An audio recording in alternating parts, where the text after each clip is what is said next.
Baskets are like stories. If you listen, they will tell you something. That's Native American basketmaker Julia Parker.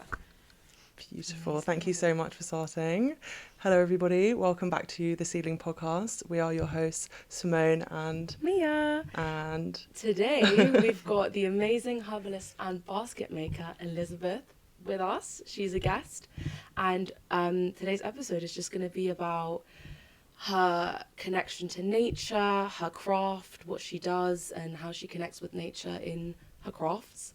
And yeah, let's start the episode with just talking about what you do. Oh, well, first of all, it's a pleasure to be here with you both. So nice to meet you. Of and course. to have you visiting here in person. It's really cool.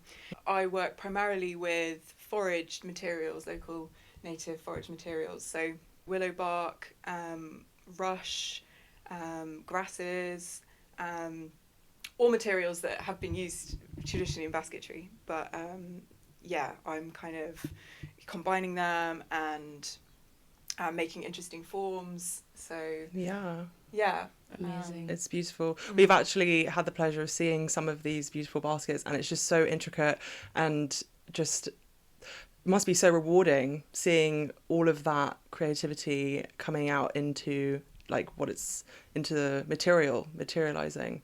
And could you talk a little bit more about what inspired you to start doing basket making? Yeah, sure. So I mean, I've always been creative and I've always wanted to be an artist. When I was a kid, like I kind of, one of my visions was of me being a maker and an artist, the painting and drawing.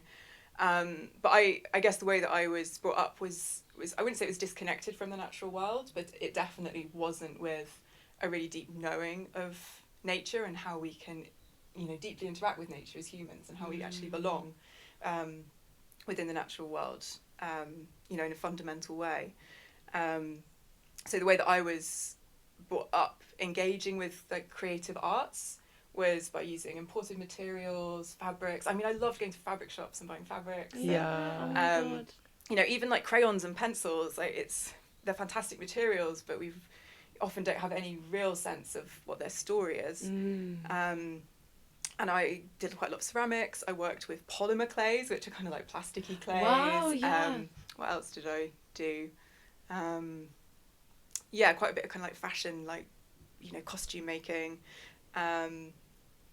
And it got to a point where I think in my early 20s, when my connection with nature was getting stronger and stronger, and I had this really, really deep sense that I wanted my creative work to be a devotion to my relationship with the natural world. Wow. But I just felt there was this disconnect that I couldn't bridge between what I was making and how I was making it and like my lived experience of the natural world. And at that point, I think I just became really disillusioned with the creative arts, actually. Yeah. I was studying in Falmouth. I was doing contemporary crafts, which was an awesome course, and there were some fantastic people there. But I just like really kind of fell off the wagon, I suppose. And I was just questioning everything. Like, there must be something else out there. There must be something else that I'm supposed to be doing. So I ended up leaving the course and going travelling, doing work with people, voluntary work. But that desire to make was still there really strongly. Like, I wasn't quite satisfied if I wasn't using my hands and making things. So I came back to England and started working again with plants and food, and I did quite a bit of cooking at a community for a while, and through that I got really interested in herbal medicine.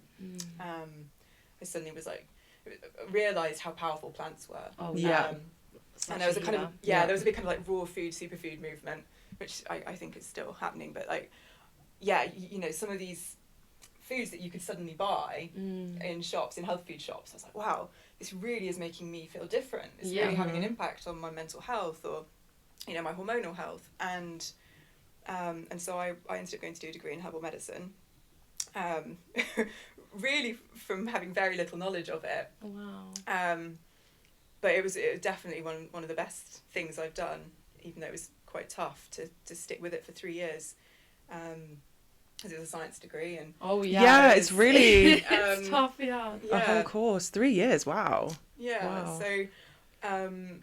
So I completed that, and through that training we were very much given a foundation as clinical practitioners. We did a lot of like medical sort of learning, but also it just opened a doorway to me with individual plants, and I guess I started seeing plants, identifying them like on a really simple level, like walking along the hedges and being like, oh, there's meadowsweet, or plants that I just couldn't have named before. Wow. So that world opened up in a really amazing way, and there's this whole side to herbal medicine that's very much about having, not just using plants and knowing their medicinal properties, but actually like feeling this like energetic relationship with them, because they are beings, and they do have their own sort of beingness. Yeah. So that was another avenue I explored, which was kind of intuitive herbalism. Wow. But again, I came out of that still feeling like my need to make wasn't being really addressed. So yeah, I think there was a lot of searching going on. And eventually I moved to Devon, or it was brought to Devon by herbal medicine. And I've got a real strong passion for herbal medicine. I think it's incredible. And just working with plants in that way. But yeah, when I came down here, there's a lot of really interesting stuff going on, and I started going to women's circles and doing womb work, quite kind of shamanic womb work, with one particular woman that was like really deeply transformational for me. Wow. At the time. It was really opening up other layers of awareness and like realization about how I was relating to my body and other women. And like something in that, so that it was almost like this feeling kind of started arising within me of like wanting to craft vessels. Wow. I wasn't entirely sure what that was, but there was just this. It's almost like this form was there in me, that wanted to like express itself like outside of me. And at that point, I did some workshops in basket making, like willow basketry, with my mentor Linda Lumia, who's up on Dartmoor. And I was like, I really enjoyed it, but like it wasn't quite kind of hitting the spot for me. Something missing. There was something missing. Like it wasn't quite as like creative as I needed it to be. And obviously willow basketry is like it's a whole own discipline that you actually takes a long time to learn. In all its fullness. But I just remember there was this one day when I was sitting up on Dartmoor, and the meadowlarks were singing, and there was all these birds everywhere, and it was just this really, really beautiful day, and I was up on this hill looking down at the River Dart. And it's not completely wild place, Dartmoor, but it feels like so much wilder than a lot of the landscape that I think a lot of us in England usually spend time in. Agreed. And I just felt like something was connecting in with me, and I was looking at the grasses and the birds relating to the grasses, and I just felt like, there's something here, and I just felt this really strong inspiration to go to see Linda at that moment. Oh my god! And I got on my scooter, because I was riding a moped at that time. Oh, cool! And then I was like, it wasn't like a short journey, so it's quite an at that point. Yeah. I've got a basket mission. Yeah. You're so inspired. Yeah, I really was. So I scooted across, and Linda had a shop at that time, and I went into the shop, and completely coincidentally, there were these two Australian tourists or visitors who were in there with her, and they'd arranged to have a 2-hour rush weaving session that afternoon, and I arrived at that moment and got to do it too. So that was my first rush weaving. Wow. And that was That's like fate. Set it all off. Yeah, total fate. Yeah. Oh my goodness. And then That's incredible. Yeah. And then Linda, as I was telling you earlier, she's got she does a rush harvest every year. Yeah. So I got invited to go and be part of that, and really experience meeting the materials as living plants, and the process of going to the river and cutting them and sorting them and drying them. And seeing the just the environment that they grow in, and all the other creatures that share that space. That's amazing. You're really like so immersed in the whole process itself, like from harvesting and drying, and then also making the material itself. It's like, I think that's so important.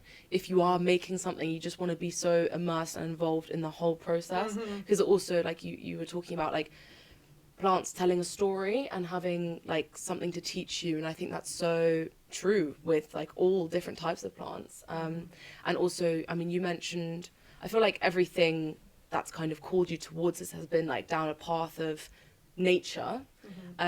How does that like link with your like inner creativity, and like how do you merge nature and creativity in like the same sphere?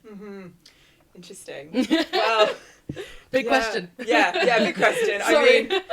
I mean like that's like one of the ultimate questions, I think, and I think that's one of the big questions that I've grappled with and struggled with, because on the one hand, like as like beings on this earth, we have an innate creative impulse, and we can see that reflected in everything around us. Like right now in spring, like everything's creativity is bursting and zinging, and it's just incredible to see the diversity of everything, and the just the intricacy, and I can see how, as observers and participants in that, we are like so inspired as a species to like try to recreate it, or to like bring that beauty through us too. So there's a really, really positive side, but I think that our creativity is also our curse on some level, and the way in which we've used our ingenuity to invent and develop, and in a way to kind of maybe try to supersede nature into better nature. And and I think that on my creative journey, perhaps like one of the sticking points for me has been like grappling with this question of like, how necessary is our creativity as humans? When we've become so successful, and we're obviously really actually doing quite a lot of detrimental activities on earth.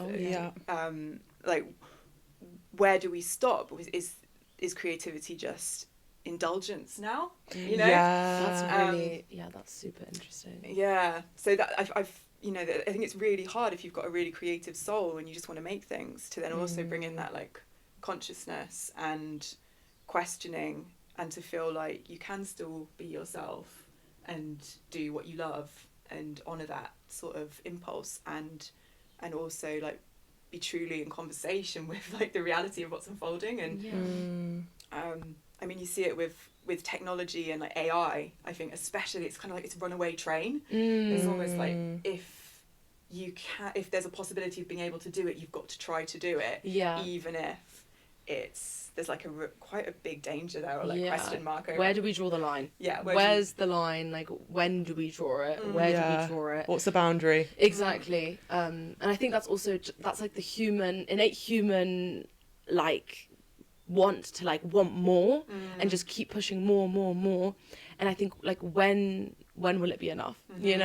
I think that's a big question. I think a lot of people would say never. But I think like the processes that you go through, I feel like are actively kind of drawing back on that, because you witness or are a witness to the whole process of making and creativity. I think creativity can become quite dangerous if you are only looking for the end result and you're not part or witnessing the whole process itself, whether that's to do with nature or not. I think that like importance is really just like witnessing the whole process and not only pushing for the outcome and like optimizing everything. Sometimes I think that's the biggest thing that I've learned from nature is just let it be. Sometimes you just need to let it be. Like nature will grow if you just let it be. And there's so many sites, like for example like abandoned houses or like roads that aren't driven on anymore, like nature will always reclaim those spaces. And it's so like you can learn so much from that, because no matter how much detriment has happened, I think obviously we, like, nature was there before we were there, and it's going to be there even after we've left this earth, you know. It'll always reclaim those spaces, and I think that's like something we need to like respect as well. It's a big force. It is, Yeah. but it's so inspiring. Yeah. And I think we're just, as humans, we're so far in our advancement with technology, and I think it's important just to recognize nature and its power in teaching us. And I think that's why particularly, you know, what you're doing is so important. And obviously we can talk about, you know, the extent to, you know, how creative you can go and the overindulgence and get very philosophical about it. But I just wanted to talk a little bit more about, you know, your connection with nature and how that has affected you as a woman, because you spoke a little bit about that earlier. But as women, we are very in tune with nature, some without even realizing. But I think for our listeners, if there's anything you can say just to unravel how important nature is to you as a woman. Yeah, beautiful. Yeah. I mean, I guess it's important to say maybe that I think, well, to reiterate that I didn't grow up like really connected with nature. You know, I think I have got that in common with so many people. And, you know, until I was about 8, we lived in quite an urban place, and then my family moved to live more in villages. But even in villages, there isn't that kind of wild, kind of natural connection, or the way of relating with it can still be very kind of distant, or you know, there's still this disconnect. And yeah, I guess it was when I was a teenager that I really started like thinking for myself in a way about how I wanted to approach the natural world, and it kind of saved me in a way, I guess. I think that nature does speak to us. I think we can, or I don't know if it's nature, if nature speaks to us, because nature's like vast and like loads of different things, or if what nature being out in nature does is it helps us to hear our own deep inner voice more clearly. Wow. I think when I was maybe 13 or 14, I was totally in that routine of just watching TV and like, you know, wanting to watch Top of the Pops on a Friday night, whenever it was, and like my life just kind of was punctuated by these like the TV schedule basically in school and this, that and the other. And it was when I was walking in the woods, I was really lucky to live in a village with this amazing wood, and it was like, you know, my parents were happy for me to just go and, you know, do that on my own, and it was safe as, you know, it can be. And I just had this really, my voice came up really strongly, and it was saying to me, are you going to go home to watch TV? You know, what's more important right now, like being out in this place, because I was so enchanted by it, just so deeply enchanted, and it felt like it was showing me another paradigm or way of being to the one that we're just presented with, that we're just kind of spoon-fed from the earliest age. And there's just another, completely different like way of working that happens out there. Like, you don't have to go to work and earn money and go to school, and you don't have to worry about being able to afford food or a shelter, because it's just there if you're not a human, basically. That's true. It's all free. And I think like there's this big realization to be had really by looking at that. It's like, why are we the one part of creation that has like built this like really awful machine that kind of limits us so much? Causes so much stress.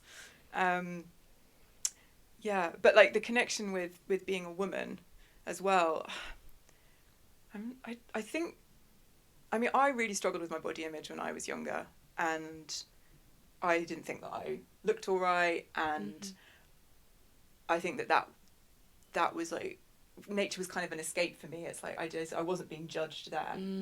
I could be whatever I was, and I think as I've gone through my life, it's always been a solace. It's always just been this sanctuary place where I'm just held, I'm just cradled. And I think that for me, the earth has always felt like mother. Wow. Or grandmother. And the moon as well. The moon has that strong like grandmother, and feeling like there's this there's something there always. It's kind of like it would be so hard to take that away. A feeling of safety and holding, is amazing. It's really beautiful. So I think that's been a big kind of place of, I don't know, like resourcing, I guess. Yeah. I love that. Yeah. I love that. I love what you said about it being like a place of holding.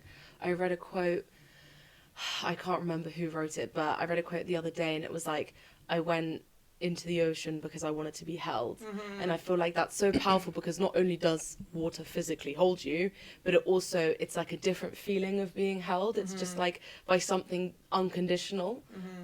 Whereas obviously human interactions can sometimes be complicated, and it's hard to read people like other human beings, but I feel like in nature it just is, and it just holds you, and there's nothing that you need to read, or there's no social cues or anything. It's you just go out there and you feel accepted as you are. And I think that's also been a really I feel like such a healing process for me as well, going into nature and just being held. And I just found it so interesting what you said about it not being like nature speaking to us, but it allowing us to like come up with our own inner dialogue. And that really that like really you heard your spoke inner to me. voice. Yeah, that's so true. I love that so much. And I know obviously you work very closely with nature, but what are like some of the main things that you've learned from working with nature or being in nature? And if that's not too much of a pinpoint question to ask. No, well, kind of loads. And also sometimes I feel like I'm not a very good student of nature, to be honest. So sometimes I feel like, oh no, I don't know if I've really learned that lesson yet. I think like a really big one for me has been like humility and just surrendering to the pace of something else, something bigger than me. And I think that comes especially with working with like harvest, or like, with the herbalism and with the basketry. There's certain times of the year when you might go and collect something, and once that time's passed, that's it. Yeah. The opportunity's gone for a year. Yeah. And you can't rush it, you can't make it happen faster. And if you haven't had enough, or or you've just missed the time, you can't make it come back. And realizing that sometimes I've just got to put some things on hold in order that I can go and do that thing. And so that's been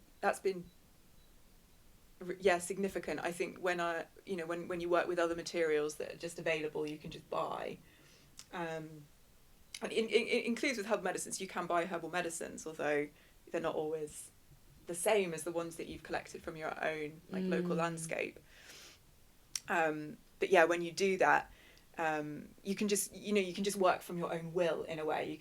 You can kind of say, well, I want to make this thing and I want to do it next week, so I'll just do that then. And there isn't so much planning or care involved. It's there's this kind of will that takes the lead. And I think that's quite a strong thing in me. I'm quite a kind of will-driven, self-driven person. I like to impose my my ideas onto the material, or that's traditionally what I've done. And you can't do that in the same way. And maybe you in my work you can see that playing out a little bit, because I'm like, oh, I want to create this kind of shape and I'm going to do it. But these materials also have their own personalities and ways, and some materials you can't use. Well, most basketry materials you have to have a drying time. You can't use them instantly. You've got to let them get to a certain point, or you've got to soak them. And so, yeah, going at the pace of nature, I think is, you know, obviously I'm saying it in the context of what I do, but I think that's a much bigger thing as well, of like, how do we relate to the natural world? How do we kind of converse or dialogue with the landscape when we're doing anything, you know? Or do we just assume that it's always an okay time to do this thing or that thing? It's always an okay time to cut the grass, you know? What if there's some kind of beetle, you know, there, and that's, you know, like, what if I don't know, but no, it makes sense. Yeah, I think that's so true. Sorry to just chime in there, but I think it's so important, basically, what you're just highlighting, and we're very immediate creatures, humans. Like, we're so clever. We're very, very instant. We want things instantly. And I think, as you're describing the process of the drying and not being able to harvest just when you want to, I think that is just so enlightening, and something that we don't always see in our world. Everything is just so quick. Like, if you want to quickly research something, it's like, bam, right there. You know, if I have to wait for longer than a minute, I'm like, why is it taking so long? Is it the Wi-Fi? You know, something so, you know, modern. But just, I think it's just important to recognize that in nature, you know, you can't force it. It's got to be done with the right time, and just, I think that's the power of it and what is so rewarding from it. Yeah. And when you were saying that, I was just thinking back to the woman connection as well, and how you know, that's reflected in our own inner seasons and cycles, and that, like, there's a time to do different things, and sometimes it can be really tempting to just do it even if you don't really feel like it, or, you know, it's not the right time of the month for that thing.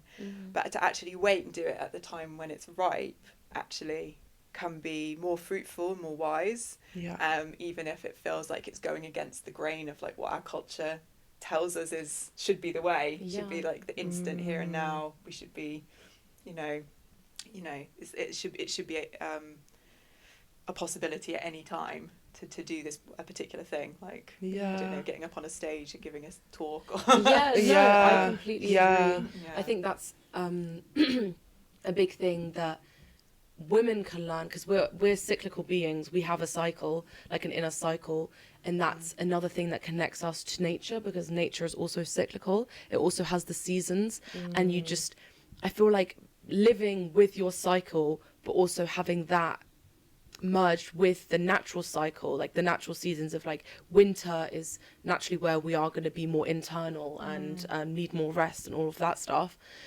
which is usually when we'll be, like, menstruating or something like that, you know. And then spring and summer's ovulation. It's like a whole, it just so makes sense to me, you know, how intertwined, how cyclical we are as beings, and how that translates in nature and is linked to nature. It's like we're all part of it. And I think it's so crazy when people talk about, like, specifically in, like, politics and economics and stuff like that, we talk about, like, sustainability and protecting the environment, protecting all this, and we remove ourselves from nature, we remove ourselves from, like, the environment, but we are the product of the environment. Like, we are part of nature just as much as nature is part of us.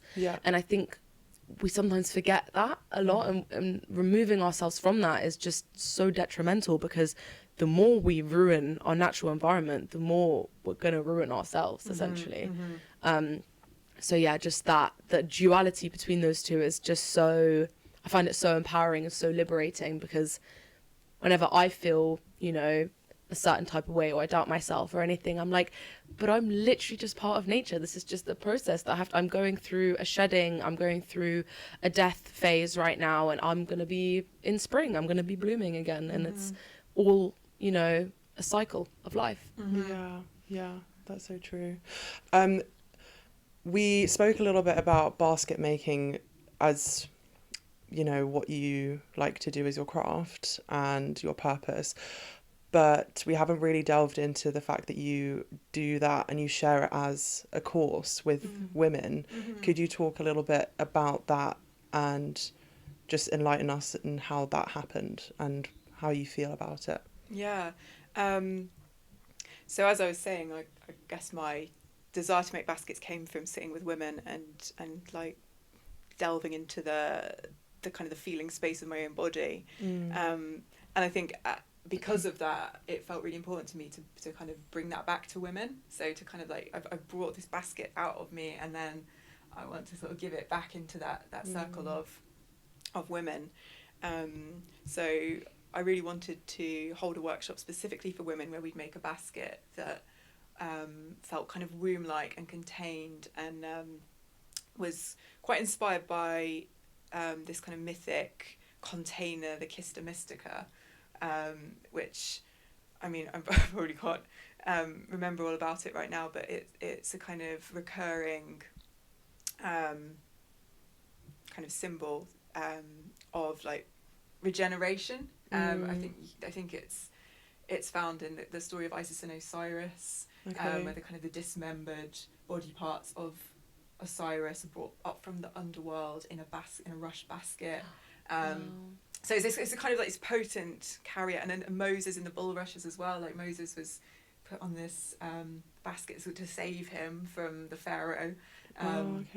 So it's it's a motif that kind of you see in a number of different myths, and I was quite intrigued by it. So I thought, what if I was going to make a basket to weave with women that had this sort of mythical kind of inspiration behind it, and so that became this women's basketry weekend, and I've been running it for a couple of years now, and it's always just really beautiful, and it's an opportunity for women to come together to learn a new craft. Some of them have done basketry before, but to work specifically with rushes and willow bark, because they're such forgiving materials, and there's like a softness and a kind of plasticity to them that, I don't know, I feel is very feminine, actually. And then we make these rounded baskets with lids, and it's kind of a space as well just for sharing and like gentle conversation, and it's amazing the kind of things that come up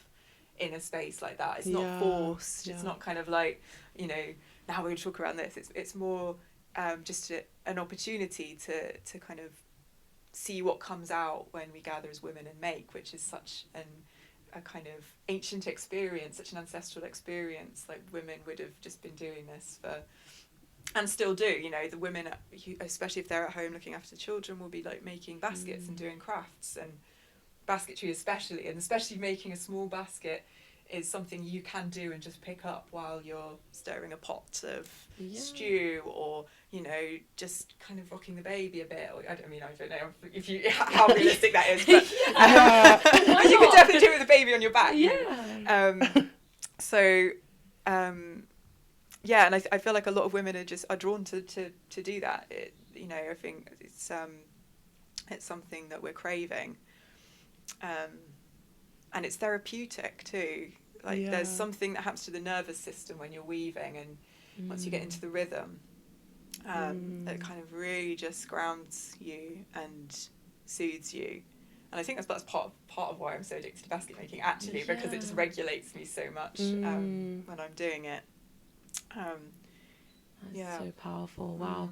I would love to know, I just thought about this question now, what's some advice you would give to someone who is just now discovering their want to create something, their like desire for creativity within the natural world, like they're just starting now and they've just realized that like awakening or that calling inside them? Like what would be like a piece of advice for that person that you would give them? Wow. Well, I would say just be really experimental, and there are materials everywhere, and they're not always shouting at you and saying, I'm a material, you can make something with me. And there are a lot of materials that that just aren't popular, they're not used very often. So to kind of really like delve into that is super exciting. And there are, there's a lot of resources out there to kind of learn about, how to process something or do something. But I think that kind of initially just following your instincts and your creative urges is really amazing. And you know, a couple of years ago, I kind of branched away from the baskets a little bit, and I just went out and I collected various objects from around where I lived, and I think there was a skull, and Wow.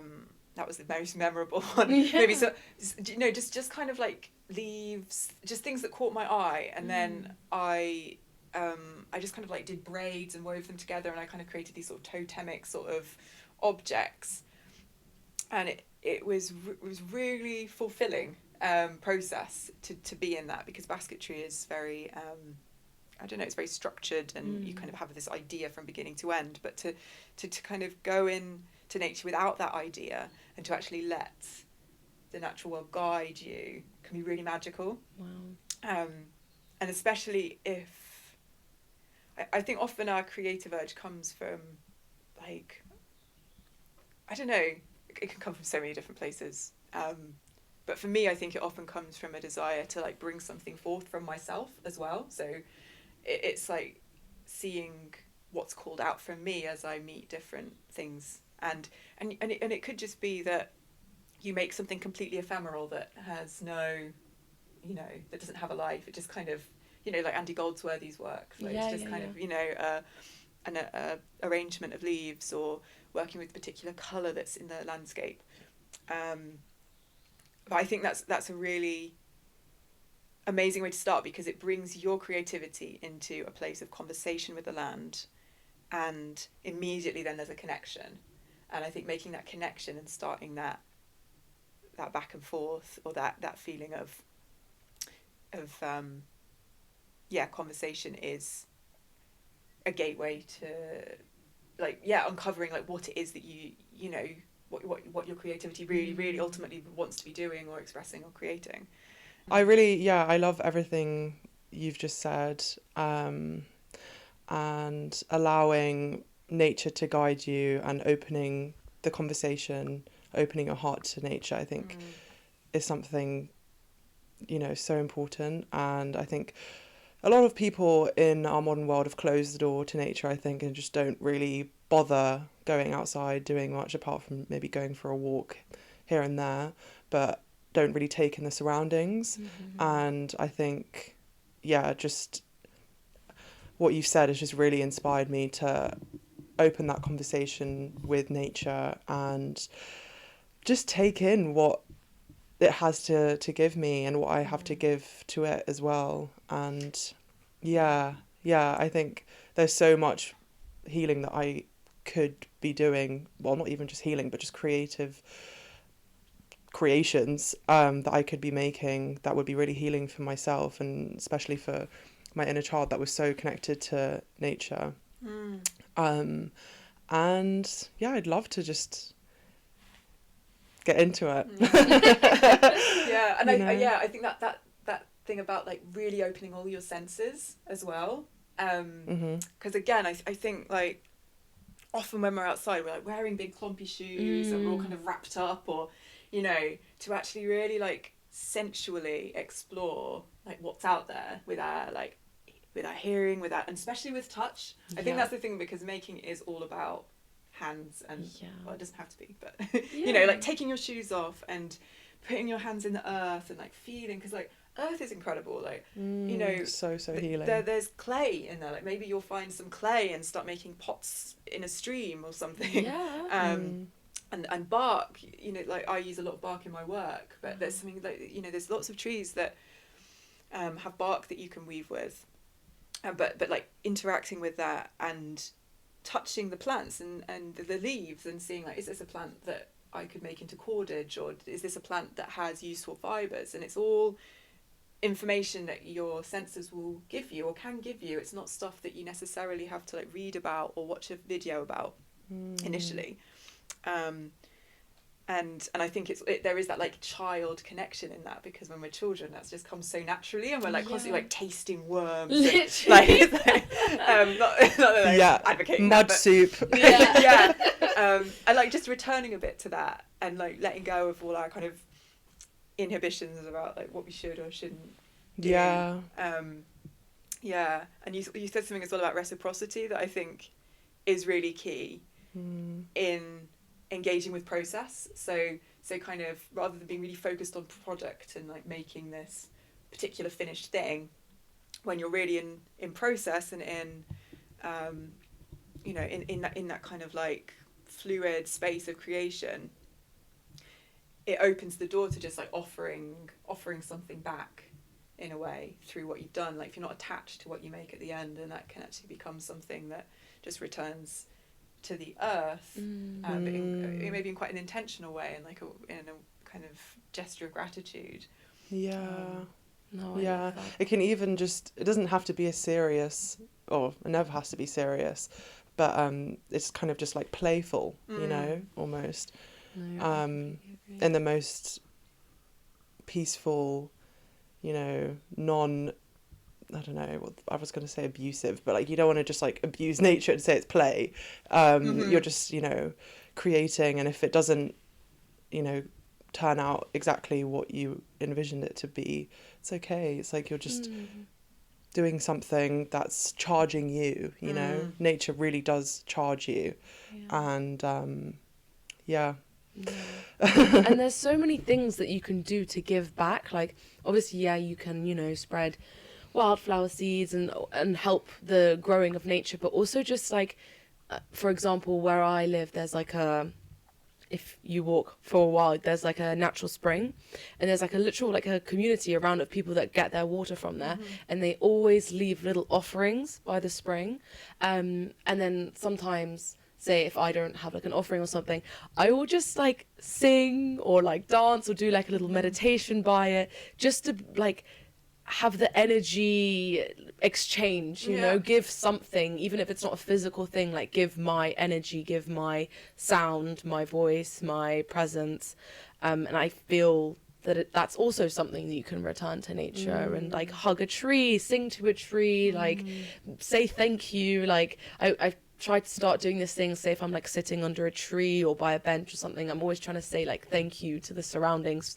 thank you for sheltering me, thank you for offering me shade and all of that stuff, because I really do feel like they have a life of their own, and they are listening, they know us, and they can see us. Totally. Yeah, and I feel like there's maybe an intuitive knowing in a lot of people that the language of the natural world is actually the language of the heart, and it's sort of when we're communicating from there, like whatever that is, whether it's a song or a hug or just a prayer, then that's somehow being heard because it's coming from that place.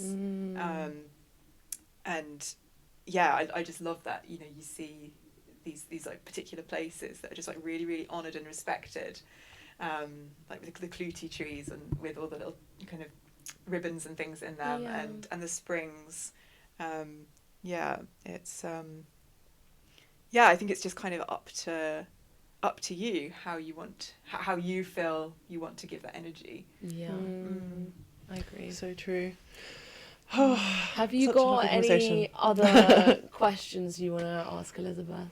I think what we were talking about earlier before we recorded with the process of just going back to basket making, and just being creative, like any sort of creation in general, doesn't have to be just basket making, but how you liked the fact that when you were younger there seemed to be such a structure with when you were designing things in school, you know, and I really relate to that, and I think that's something that kind of put me off textiles and just working with my hands, because I jumped from Steiner school to state school. I don't know, is that the right word for it? Just a normal curriculum, I guess, and I felt like it was just all very, very structured with all of the handwork, whereas in Steiner, where a lot of the curriculum is really based on nature and not rushed in any way, I really loved the fact that when I was younger and I was doing handwork, it was just every day, sit down, do what you want, do what you can.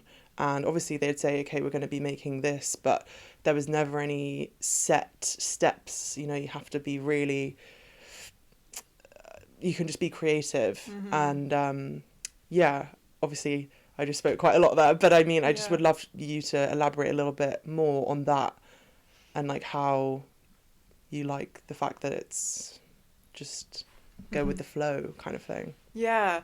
No, I think, at school, especially in design work, I mean, even in like art, when I went to uni and did craft, you're constantly having to substantiate your kind of sources and like explain why you're doing something a certain way and relate it back to other artists, which is fantastic, and like you can learn so much that way. But at school there's this very kind of systematic way of approaching design, and I guess I'm talking particularly about design because I feel like that's like that is quite a big part of how I work. It's like designing basketry, but there's like a lot of drawing and kind of working out what the best thing is going to be, maybe like what's going to be the most successful product, like thinking about viability and all kinds of things like that. And I think I've just like let go of all of that, and I just design as I go, and I'm sure there's lots of other makers who work similarly, but it's kind of like through that process of making I'm constantly getting new ideas and seeing things happen, and sometimes that means I make loads of mistakes and have to backtrack and like redo things, but I think it suits me better. And it means that I actually am doing like hands-on making a lot of the time rather than doing too much thinking, which can trip me up and has tripped me up a lot in the past. But I just think there's like a whole way of thinking with our hands that maybe we're not taught in normal school settings. That I think it kind of like, similar to what I was saying about learning about the properties of materials, like wild materials, just by like playing and experimenting. There's so much that can come through, and you can actually get ideas literally just from playing with materials. I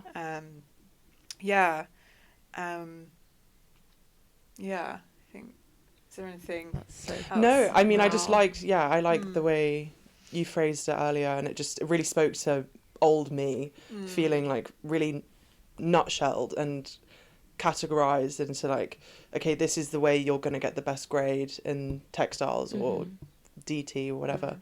But in Steiner School there just was never that. Never ever. And I think I'd love to go back to that sort of like unforgiving, forgiving,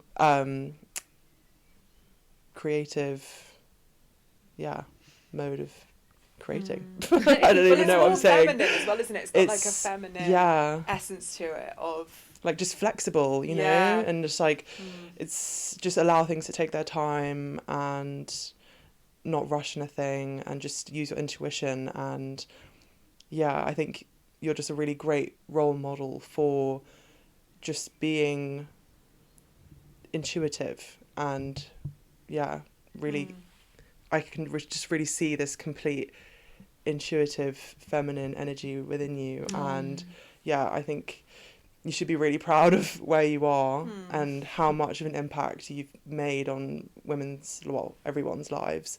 And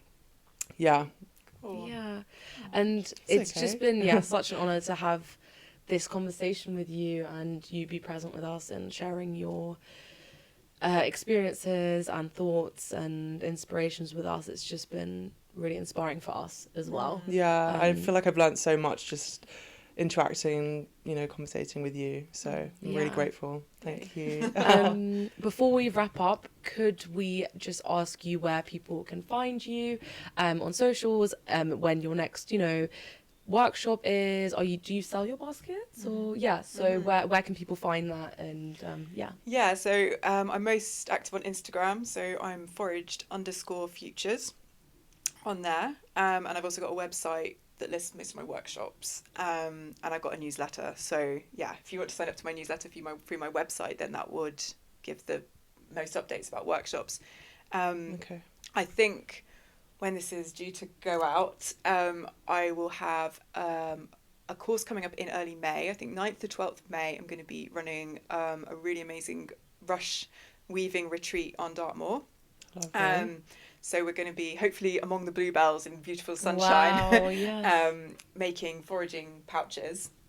That's happening 9th to 12th of May, so that's the soonest. And then, so in August, there's going to be a course retreat happening at Embercombe, which is a retreat centre near Exeter. Oh. Very land-based. It's like a rewilding project. Really, really beautiful site. And I'm going to be facilitating with two really awesome women, Caroline Ross, who works with wild pigments and paints, and a ceremonialist and celebrant, Isla MacLeod. And we've created a program called Landscapes of Making, which is essentially about just what we've been talking about, going out onto the land and just experiencing materials in the raw, and then taking them on a journey into a craft and a creation through the actions of our hands, and kind of meeting what comes up within us as we do that. And it's going to be a very rich 5 days. And then I think my next women's basketry weekend is full, but I've got a waiting list, and I will be scheduling another one for the autumn. Amazing. Beautiful. Yeah. Well, if anything that Elizabeth has said resonates with you, absolutely go to a workshop, absolutely go look at the work she makes, because it's honestly just amazing. She's so talented, and I can only recommend. Yeah, So, you'll learn something new. Yeah. Something new about yourself. Connect with yourself, with nature, with the people around you. It can be so, so healing. Yeah. And let's wrap up this episode. Thank you so much Thank for you. having this conversation, sharing this space. It's been so amazing. Such a pleasure. Oh, thank you. You two Hope are you- super inspiring too. You know that. Thank you. Thank you. Yeah, really Alrighty. amazing what you're doing. Thank you so much. Yes. Okay, well, I hope you guys enjoyed this episode. Peace We and will love. see you guys in the next one. Bye. Bye.